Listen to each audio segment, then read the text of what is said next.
your style like a rose, and this is the path that shows. And just like a flower, I will blossom to the first light. There comes the rain, then comes the cold, then comes the sunlight. I will grow, I will flourish, just like a rose. Welcome to another exciting episode of Style with Roses with me, Rose Sibisi. We do hope you've been watching season 3 because this is specially themed the diaspora value. Today is no different as I speak to a phenomenal woman who has been in the diaspora for more than 20 years and relocated back home. She's come back home and followed her passion for farming, agriculture, as well as fashion design. But there's more to this woman than meets the eye. So join me today as we get to know Mrs. Cynthia Koni. See you in a bit. Just like a rose.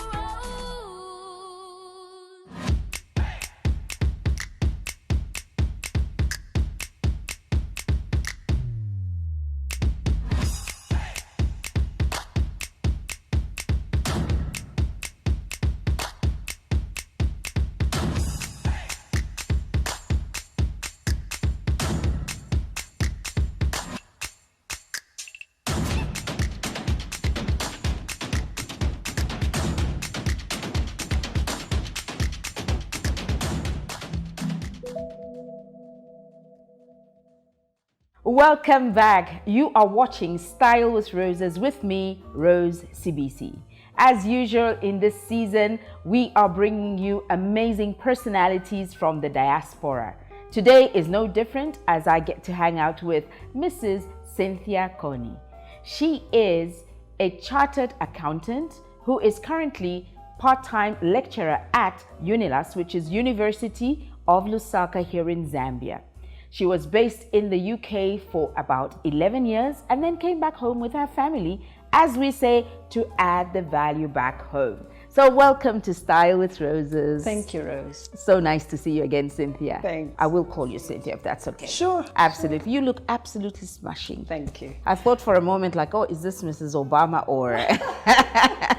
Very, very similar. And that's what I want you to do. I want you to relax and we want to be sneaky and just really find out a little bit about you on what we call the Rosy Minute, just to have a little bit of an icebreaker before we get into a serious conversation with you. Is that all right with you? Sure. I don't want you to overthink it. I'm not testing you. I'm not challenging you to anything. Just finding out who you are, right? And on the count of 3, 2, and 1, what 5 words would your friends use to describe you? I'm sure they would say I'm a mother, a dedicated mother. Right. I love having fun with my girlfriends. Okay. I love sewing. I love farming. Yeah. I think those are some of the things I would say. So authentically you. Do you prefer Omunkoyo or Chiwantu? Munkoyo. In primary school, what day of the week was assembly? Friday. At least you remember. How much of your background in agriculture is carried into your work in fashion designing? I know you love farming. You talked about farming. How much of that is carried into your work in fashion designing? I think the colors that I love vibrant colors. And I guess with the farming interest that I have, I mean, you know how nature is. There's so many colors that you find in nature. You know, maize, there's orange, there's white. You'd find, yes, you know, and then there's fruits, you know, avocado is, some have green color, others have brown skin. So I guess it's the vibrance of nature that I bring into my fashion design because I love vibrant colors. And on that colorful note, we have to keep going. Remember, this is the Rosy Minute. So what is a sport that you enjoy watching? Tennis. What are the 3 wardrobe essentials for everyone? Shoes, I guess. A handbag. And some makeup, I think. All right. So what about the sports that you enjoy watching? Trainers, obviously. Trainers. Okay. How many sides does an octagon have? 8. You're an accountant for sure. You've already counted. Do you prefer reading or podcasts? Oh, reading. Reading. Okay. Old school. Yeah, I know. Where were you when Zambia won the Africa Cup of Nations? Now that's... And what year was that? If I may add on to that. Now that one, Rose, I'm so bad with soccer. And I'm going to let you off the hook. You know why? Because even I have to try and remember what year that was. So don't go away. You're watching Style with Roses with me, Rose Sibisi, and Mrs. Cynthia Koni. Do not go away. We'll be back in a bit. Just like a rose.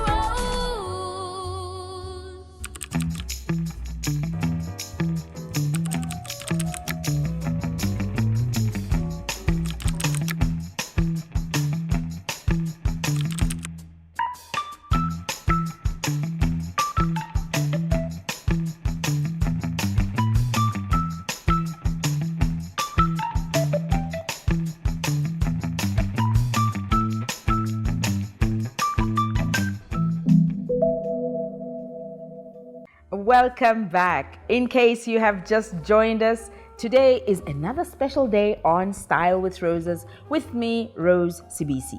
In case you haven't been following, we are in season 3 and our theme is the diaspora value. So what happens to the diaspora is that you have families that are living outside their normal environment, and usually it could be that the one person is the one that's doing work there and the other is not when it comes to spousal arrangements. Most of the time then the focus is on the person that is working, but there's a lot of trade-offs that go when it comes to relationships and living in the diaspora. So I give you this background because the amazing woman that I'm sitting with today is self-made, has her own identity, was in the diaspora for 11 years with her family. Yes. And coming back home, I know that from sharing and having conversations with you, your husband is in the financial sector as a high-profile executive. And you are here following your own path as a chartered accountant, lecturing at UNILAS, ACCA students, I believe. And then there's that beautiful piece of you that we're very interested in, which is your strange passion for farming. Cynthia, really? I know. Farming and fashion. Okay, fashion design I can get with what you're wearing. This is made by you? Yes. Okay, tell us a little bit about the diaspora journey as we kick off our conversation today. Okay, yeah, we left the country in 2003 to join my husband who had gone there. Okay. And he worked there the whole time that we were there. So having 3 young children, the life in the diaspora is very different from here. You know, it can be quite stressful when you are leaving all that is familiar, leaving family, friends, and all the support that one can have around here. And going to a very cold country when you're used to the nice warmth of, yes, and people's lifestyle there is different because people keep more to themselves. I mean, now in Zambia, people keep more to themselves than we did many years ago, but I can say it was a big difference coming from here where, you know, you've got friends. We're very communal, family, friends, big gatherings. And then we moved in November. When it get here, it was very hot, and there it's very cold, or at least it's beginning to get cold. So imagine where you're from outside with a 2-year-old running around, and then you have to keep them indoors. So it was stressful for all of us to try and adapt, but we are here. Okay, and that was 11 years you were there, and eventually decided to come back home. What has it been like coming back home after so long, and the impact on the children? Initially, the impact on the children, they weren't too keen to come back because the eldest was already in secondary school at the time that we were coming back 6 years ago. And the middle one and the youngest were a bit more flexible because, I mean, children have also got different personalities. They do. You know, the girls are more outgoing, so they were able to make friends much quicker. But our eldest, he had made his friends, you know, for a while, and trying to start making new friends, it was hard. I think maybe it's also personality of boys against girls. Right. The girls are more outgoing, so it's been a bit of give and take. Right. You know, we may have been used to certain lifestyle there, and internet, you know, convenience there, but Okay, before we take a quick break, just a quick one. When you say lifestyle very different, is it better there or home is better than there? it's also give and take, because there are some things which are more convenient there. Like with COVID now, I wouldn't have had to make a move to get anything. I would have done everything in terms of shopping from home. Whereas here, you can't get everything from home. Not yet. I think we're not there yet. We are getting there, but not there yet. All right, I agree with you. Let's just have a short break, and when we come back, we get to know more about what life back home is like with Cynthia Koni. Don't go away. We'll be right back. Just like a rose.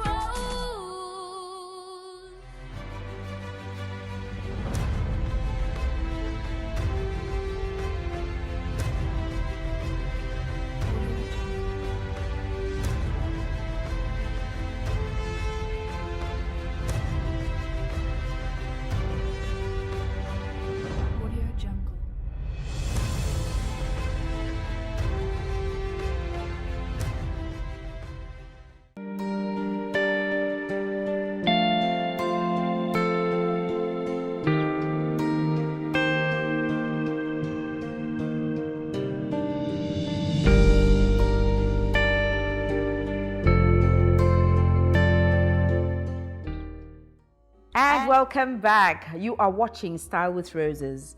Today's episode, I'm having a conversation with Mrs. Cynthia Koni. Being in the diaspora 11 years, 3 young children, adjusting to cultural and weather shocks, she made it back home in the last few years and has reconnected with her passions. And according to what we've talked about, your passions are teaching, farming, and fashion design. What are you doing in the teaching arena, the aspect of that? Being a chartered management accountant, I thought the best way to add value is to start with teaching the foundation stage. Because having worked as an accountant in the UK, I realized that, and having worked even here as an accountant, I realized there are certain key skills that are required for an accountant that would be best to be enhanced from the foundation stage. So I remember when I was starting as a part-time lecturer and I was asked, which stage do you want to teach? Just like Sunday school, we want to teach the foundation, you know, because once the foundation is strong, then they can build up from there.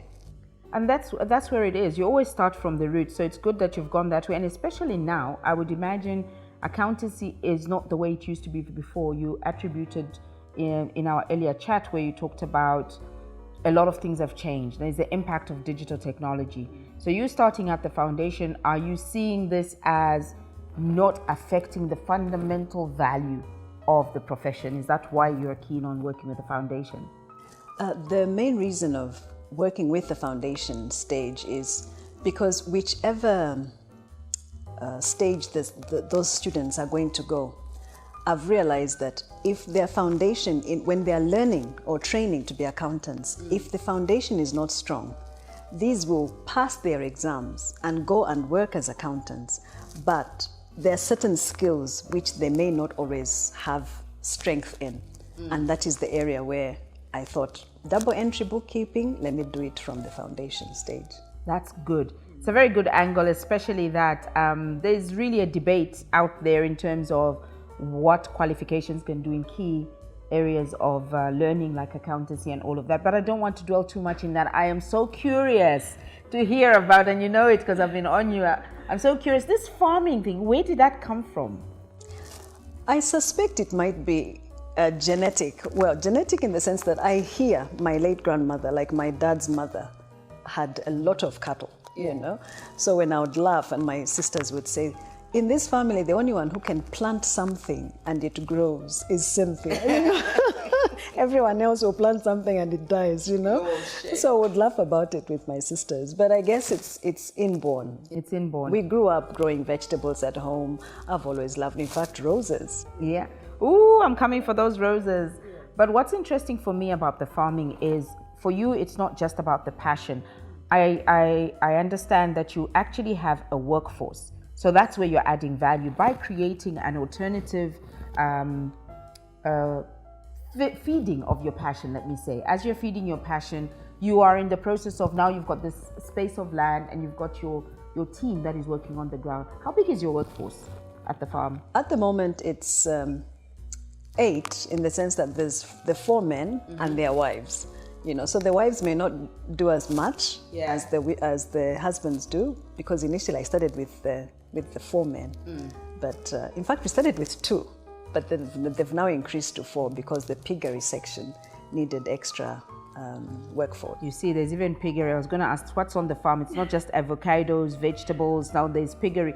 And to me, the 8 people is actually families. So it's not 8 people. It's got the multiplying effect. Sure. So that's the farming bit. And when we come back, we'll take a quick break. But when we come back, let's hear a little bit more about the fashion design, because what is so intriguing about you following your passions is that you are actually creating different silos of opportunities for employment for families, and that's why we are having this conversation with you, to show the value. This is what we are doing this season. We are bringing back our own Africans that have been in the diaspora to show you the value that they're bringing back home. So don't go away. Follow this conversation right after the break. She tells us more. See you soon. Just like a rose. I am Cynthia Koni. I'm a chartered management accountant by profession. I am a flourishing rose, hanging out with Rose Sibisi on Style with Roses. As it was for me, it can be for you.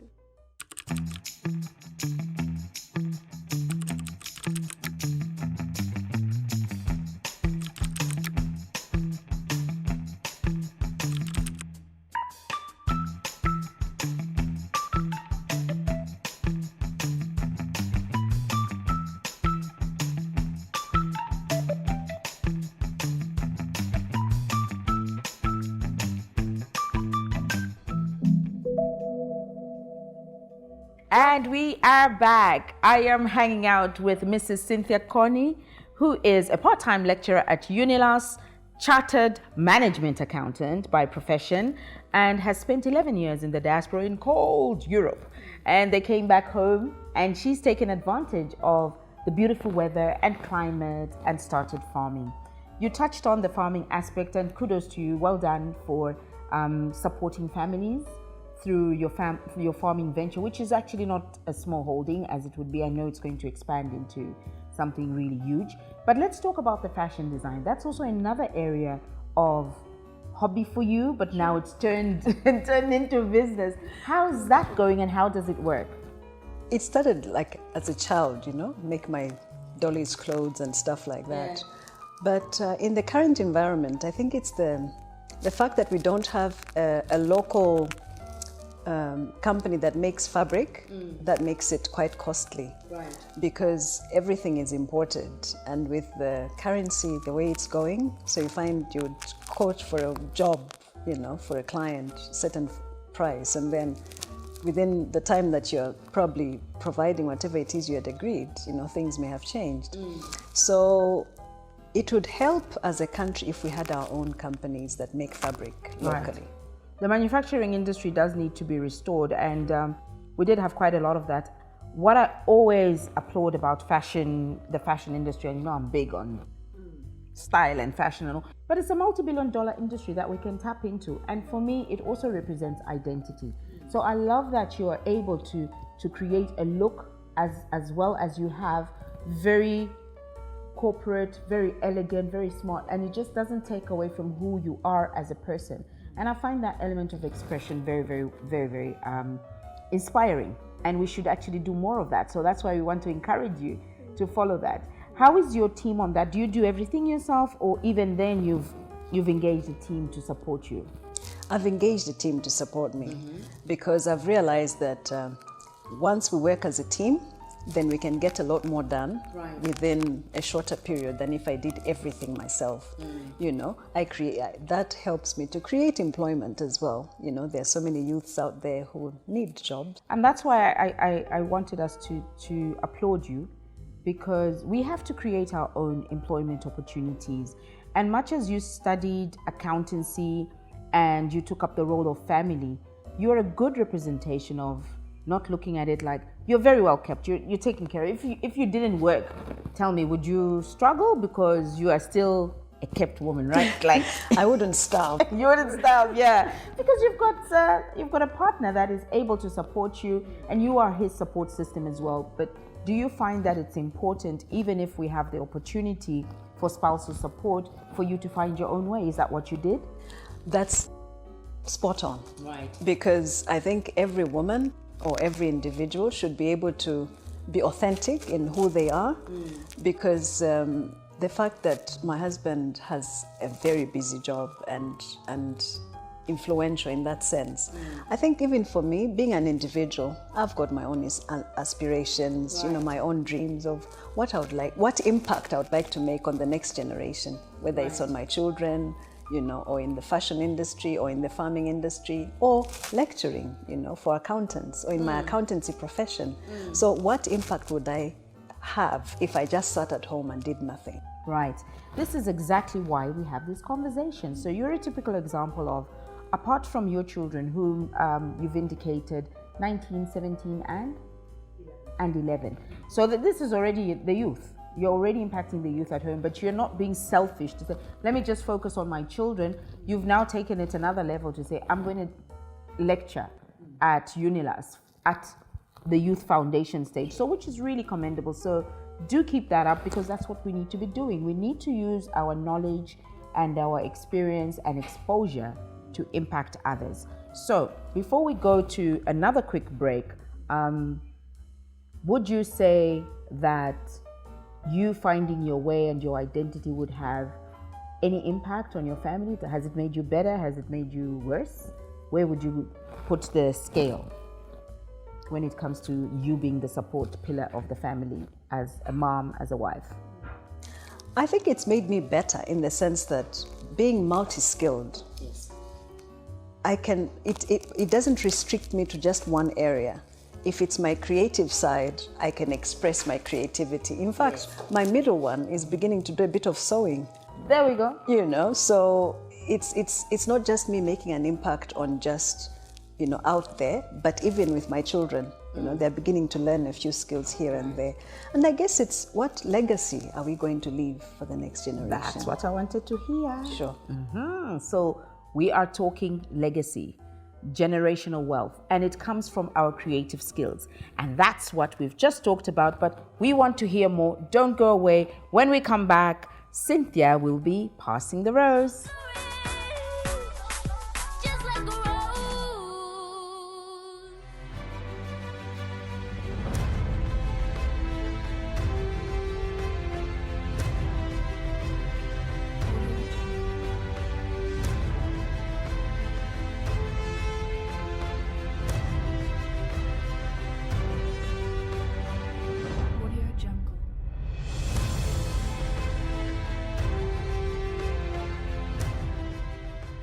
Then comes the cold, then comes the sunlight. I will grow, I will flourish, just like a rose.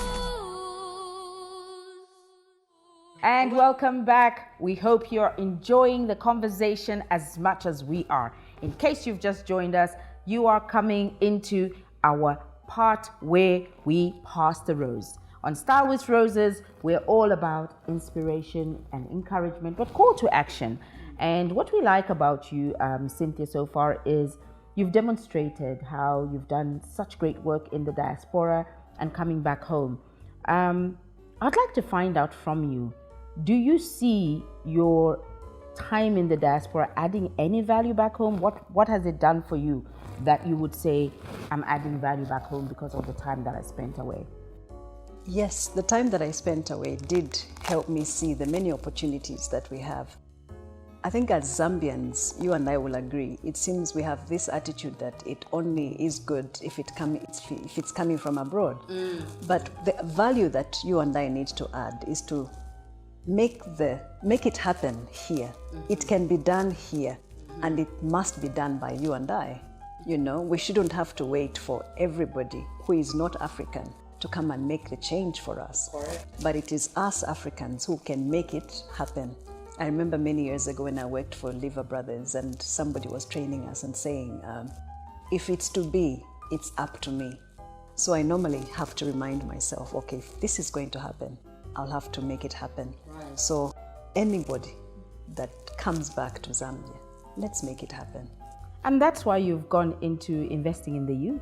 Yes. with your part-time lecturing role at UNILAS. Okay, so apart from impacting the youth, you know, on Style with Roses, our unique DNA is that we get you to pass the rose.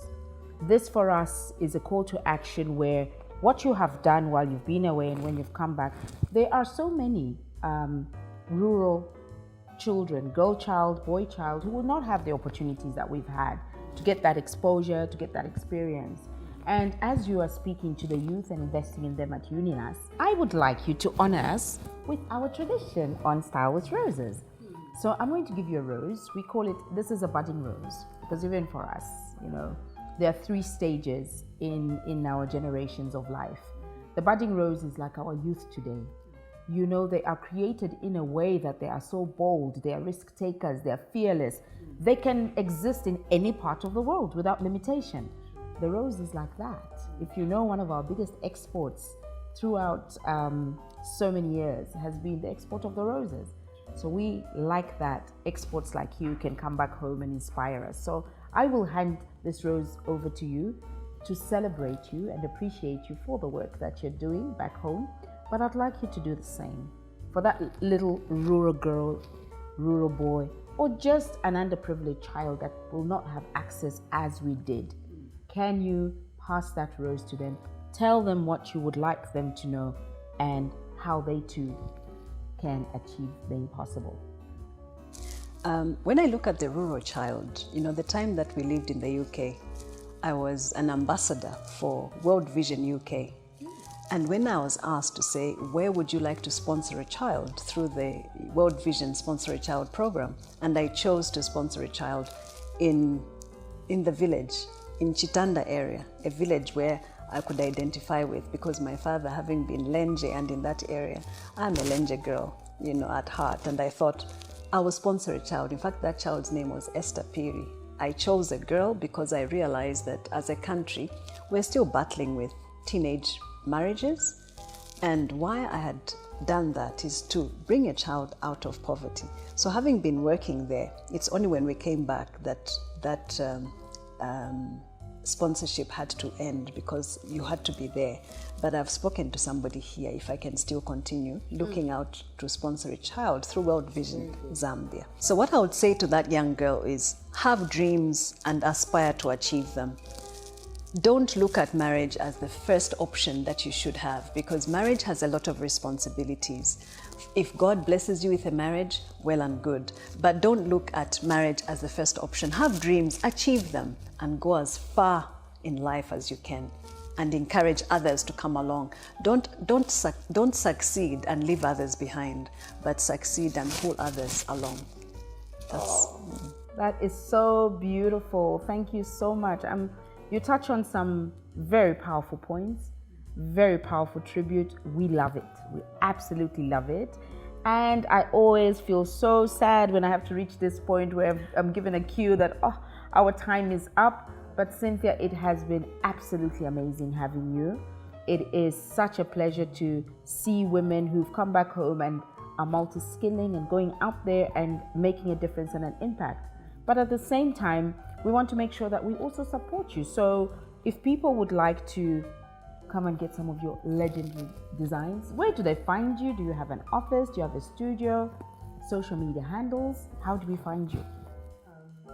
We work from home in Olympia Extension, so I don't know whether I would...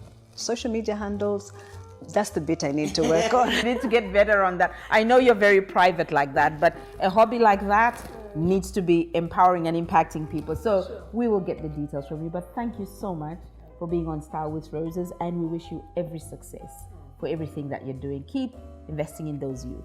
Thank you. And this is what we're all about. We hope that from today's episode, you've been able to pick up how it is to come back home under family responsibility, but still finding yourself. And this is what Mrs. Cynthia Koni has done. She is a perfect example of what we always challenge you to do.